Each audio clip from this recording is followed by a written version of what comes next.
Hey y'all, I have an update from the second incident I talked about in the previous episode called Odd Incidents, and it certainly just got more odd. If you haven't listened to that episode yet, jump back and give it a whirl before listening to this one. This is about Carlee Russell, the 25-year-old woman from Alabama who went missing after calling 911 to report a toddler standing on the side of the interstate in Hoover, Alabama. A press conference was held and a lot of information was given out. I won't be doing a lot of talking in this episode, just playing most of the press conference as well as her 911 call that was released. I'll also try not to make too many presumptions, but I think this is pretty clear without saying it directly. I'll start with her 911 call, then move it over to the Hoover Chief of Police. 911, where's your emergency? Hi, I am on Interstate 459, and there is a kid just walking by themselves. Oh, hold on. Where on 459 are you? I'm right next to the exit 10 by the Hoover Met, like to get off by the Hoover Met. Okay, so you're before that exit? Yes. Okay, and were you headed southbound or northbound? Like toward Tuscaloosa or toward 280? Towards Tuscaloosa. Okay, and was the child on the left or right side? On the right side. Were they walking northbound or southbound? They're walking towards Tuscaloosa. Walking southbound? Or how old do they look? Like a toddler, like maybe like 3 or 4. Did you pull over with them? Are you still with them? Yes. Okay, are you with the child right now? No, I'm not. I didn't get out of the car. I can see them though. Do you mind staying and keeping an eye on them until we get there? Yeah, okay. Sure, yeah. Okay, what kind of car are you in? I'm in a red Mercedes-Benz. Is that a sedan or SUV? SUV. I mean, it's a sedan. Sorry. Can you put your hazards on for me? Yeah, they're on. Okay. Did you talk to the child at all, or did you say anything to them? No. Okay. No. Do they look like they're injured? No, they don't. Are they white, black, Hispanic, or Asian? They're white. Okay. Is it male or female? I think it's a little boy. White male? Okay. Is he wearing clothes? Yes. Okay. What is he wearing? It's a white T-shirt, and it doesn't look like he has any pants on. It looks like a diaper. And you don't see any cars anywhere? No cars are anywhere.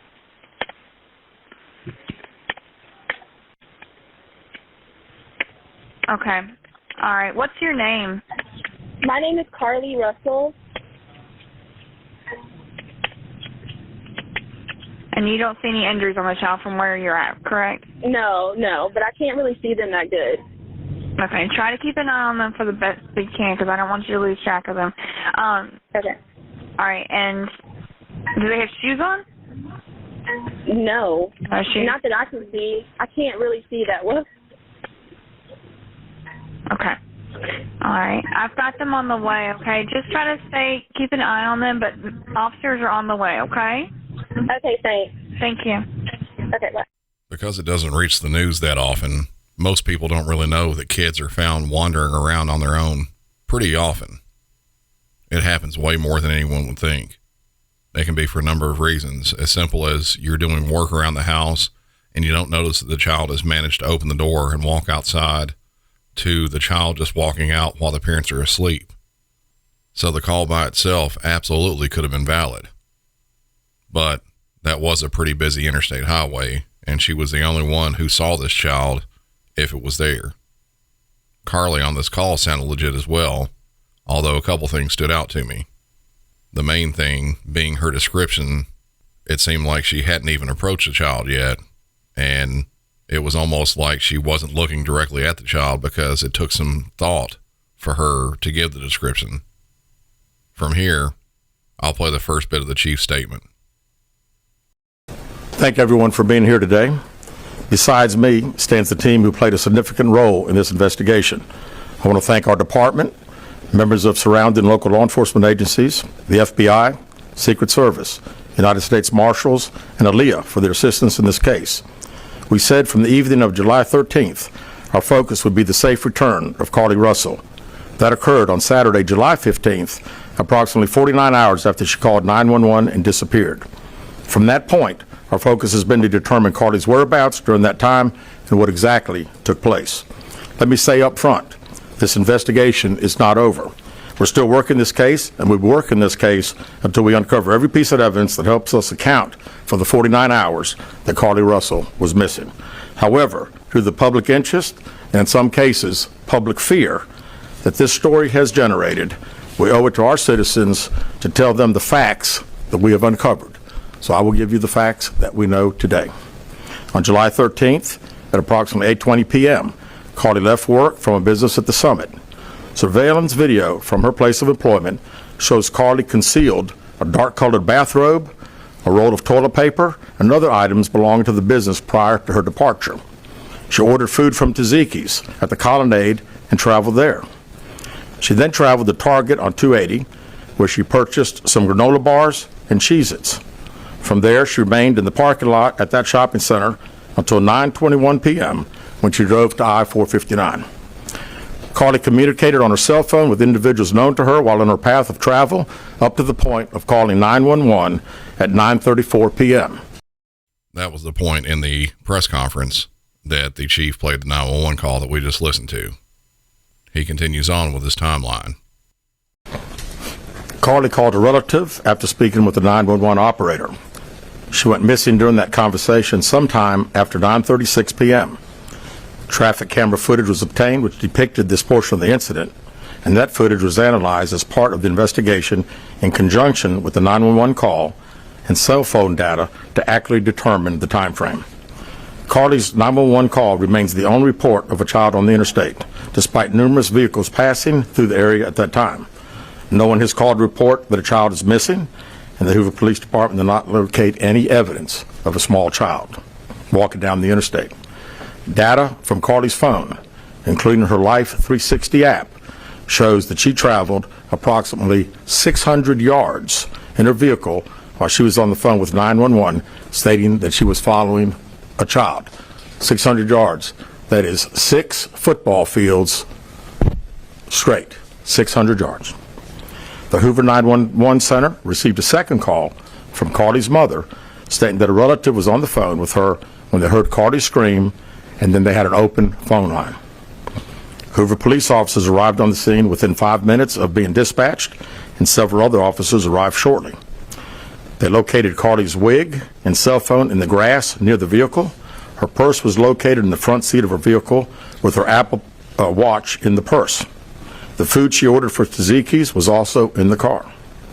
The items she purchased from Target, as well as the items taken from her place of employment, were not in the vehicle, nor were they located anywhere around the scene. Hoover police deployed all available assets from the point in the search for Carlee. Additional resources were called in to include our own drone unit, crime scene investigators. Numerous detectives responded to the scene. Throughout the day Friday, officers from surrounding local and federal agencies assisted Hoover police in the search for Carlee Russell. Officers returned to the scene on 459 to conduct a thorough line search for evidence. K-9 teams from the Jefferson County Sheriff's Department responded to check for any sign of Carlee, the child that she claimed to see, and anything else that could be considered evidence in this case. Those searches all turned up empty. Private citizens, including search parties organized by her family, friends, began looking everywhere that they could to find any trace. These searches took place throughout the day Friday and again on Saturday, yielding nothing. At 10:44 p.m. on July 15th, the Hoover 911 Center receives a call from Carlee's residence stating that she returned home on foot. In subsequent investigations, detectives obtained surveillance footage of Carlee walking down the sidewalk alone prior to arrival at her residence. She was conscious and speaking with paramedics when she was transported to UAB. Detectives were able to obtain a brief statement from her prior to being treated and released. During the statement, she told detectives that while traveling down the interstate, she saw a baby walking down the side of the road and called 911. She stated when she got out of her vehicle to check on the child, a man came out of the trees and mumbled that he was checking on the baby. She claimed that the man then picked her up and she screamed. She stated he then made her go over a fence. She claims he then forced her into a car and the next thing she remembers is being in the trailer of an 18-wheeler. She stated that the male was with a female. However, she never saw the female, only hearing her voice. She also told detectives she could hear a baby crying. Detectives, the male had orange hair with a big bald spot on the back. She said she was able to escape the 18-wheeler and fled on foot, only to be captured again and was put in a car. She claimed she was then blindfolded, but was not tied up because the captor said they did not want to leave impressions on her wrists. She said that they took her into a house and made her get undressed. She believes they took pictures of her, but she does not remember them having any physical or sexual contact. She stated the next day she woke up and was fed cheese crackers by the female. She said the woman also played with her hair, but could not remember anything else. At some point, she was put back in a vehicle she claims was able to escape while it was in the West Hoover area. She told detectives she ran through lots of woods until she came out near her residence. During this interview, detectives noted that Carlee had a small injury to her lip, and she claimed that her head was hurting. She also had a tear in her shirt. Detectives also noted that she had $107 cash in her right sock. Out of respect for Carlee and her family, detectives did not press for additional information in this interview and made plans to speak with her in detail after giving her time to rest. Detectives continue analyzing data from Carlee's cell phone that was left behind at the scene. We enlisted the help of the United States Secret Service in conducting this analysis. Part of what data included several internet searches in the days leading up to their disappearance that I think are very relevant to this case. On July 11th at 7:30 a.m., the term, "Do you have to pay for an Amber Alert?" was searched. On July 13th at 1:03 a.m., the day of her disappearance, the term, "How to take money from a register without being caught," was searched. On July 13th at 2:13 a.m., the day of her disappearance, the term Birmingham bus station was searched. On July 13th, 2:35 a.m., a search for a one-way bus ticket from Birmingham to Nashville was conducted with a departure date of July 13th. On July 13th at 12:10 p.m., a search for the movie Taken, a film about abduction, was conducted. There were two searches related to Amber Alerts on a computer at Carlee's place of employment, including one regarding the maximum age of an Amber Alert. There were other searches on Carlee's phone that appeared to shed some light on her mindset, but out of respect for her privacy, we will not be releasing the content of those searches at this time. We've asked to interview Carlee a second time, but have not been granted that request. As you can see, there are many questions left to be answered, but only Carlee can provide those answers. What we can say is that we've been unable to verify most of Carlee's initial statement made to investigators, and we have no reason to believe that there is a threat to the public safety related to this particular case. Thank you very much. At this point, they open up the floor for questions from the reporters that were there. Do you expect any charges against Carlee Russell in connection with the disappearance and in connection with what was taken from the Woodhouse spa? Right now, our focus is to determine those 49 hours, so the investigation continues. So to be perfectly honest with you, that hasn't even entered our mind or been discussed. One more question. Is it surprising to you that the family has not been cooperative in returning to be questioned? Well, I think the family has stated to us that they didn't think that in her mental state right now, because of trauma of the incident, that she's not ready to talk, is what we've been told. Go ahead, sir. Yeah, question for Chief. You stated that the abductor had orange hair. Was this abductor black male? Was it female? Black female? White female? I believe it's a white male. Am I correct by saying that? Was it ever? Yeah, white male. Is this alleged abductor yet on the loose in the Hoover area? Don't believe so. Yes, ma'am. Chief Brittany Dion, WBRC. Has a toxicology report been done, and were any drugs or illegal substances found in her system? We have no report of that. Is any indication of mental illness in this case? Not that I'm aware of. Lisa? There's been a concern in the community that if this turned out not to be a true story, that the next time a young woman of color was missing, that it might not be taken seriously. How would you respond to that? I'd respond to say that we investigate every crime to the fullest, just like we have this one. Was she traveling with anyone? Excuse me. Was she traveling with anyone since the time she disappeared, to your knowledge? Not to my knowledge. Chief, I know you said you weren't able to verify a lot of aspects of the story. Where do you think she went, and how would you characterize what happened to her? You know, that's the $100 question. You know, we pretty much know exactly what took place from the time she left work until she got on the 911 call, and we can see getting out of the car on the interstate from that footage, and after that, I think she only knows. We don't know. Well, one quick follow-up. Her parents. Did you speak with Carlee's parents, and why do you think it is they were so adamant that there was an abductor? Well, I think parents are believing what their daughter's saying, and we've had a very good rapport with the parents, met with them on several occasions. I've talked to them today a few times, and to make them understand that we're under pressure from our community, not only in our community of the state, but nationally when the story hit. And I just wanted them to understand that today we were going to have a press conference, and what we were going to detail today are facts. And everything that I've told you today is actual facts. It's not innuendos. It's not what I think. It's not what these detectives think. It is the factual information that we have. Chief, Algernon Robinson, WBRC, how much time do you think you'll give the family before going back to Carlee for sentencing? Well, I think our detectives have talked to the parents, and we're ready to talk as soon as she's ready. So, you know, if she called right now, we're ready. You've had one word to describe what went on. What would that be? How about unknown? You know, we know the facts that we have. Everything else is unknown at this time. In the back. What have the past few days been like for you, your department? This has been a stressful search, hasn't it? Well, absolutely. And again, the focus of the investigation that Thursday, when she went missing, of course, the focus was to get Carlee home. That's what we want all. We wanted her safe and sound. And that's all happened. And then, of course, this has gotten to be not only a local state story, but a national story. So, you know, it is. It's a lot of stress on everyone in the Hoover Police Department, and the mayor, to every citizen here. We want to know the truth. As you stand here, are you frustrated? I wouldn't say I'm frustrated. I mean, I'm very happy that Carlee's home. That was the main ingredient here, and then we'll figure it out. I promise you that. We'll end up figuring it out.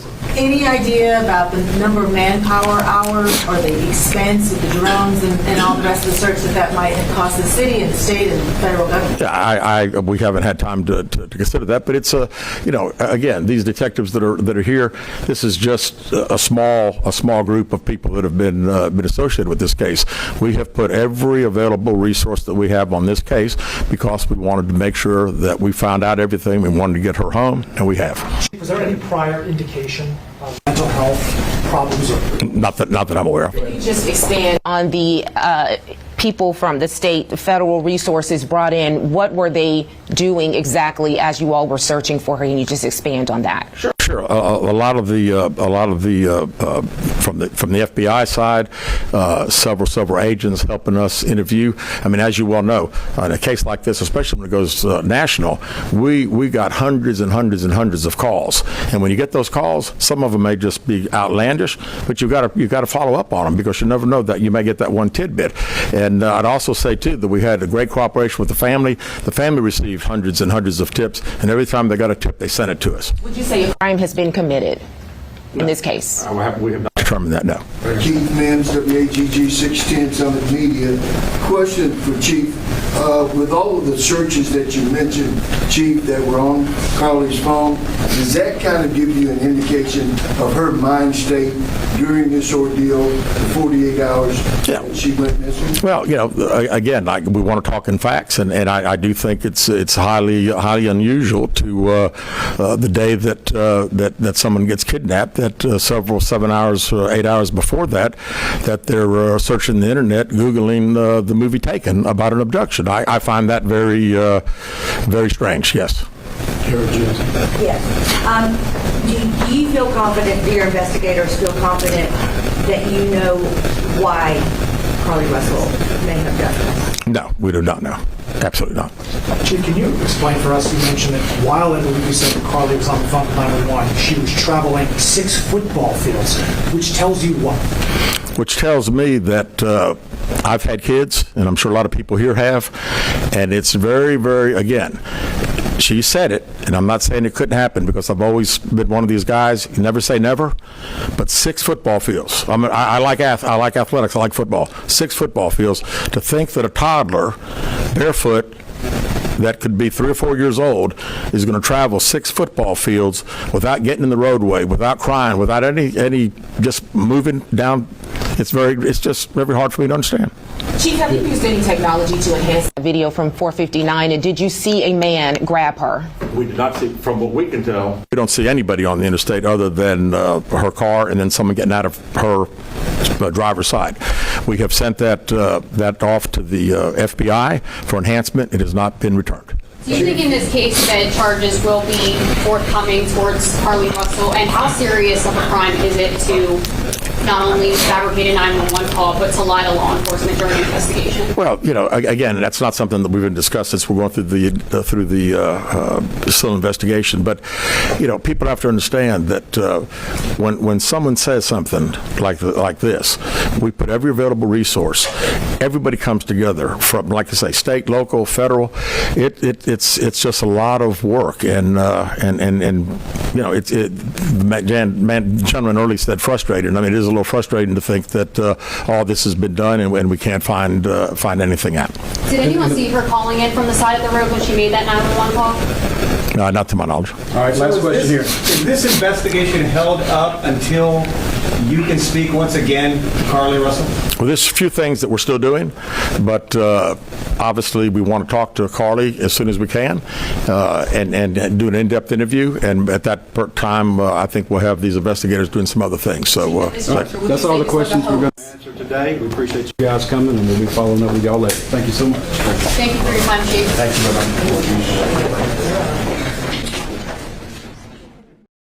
That'll do it for this update.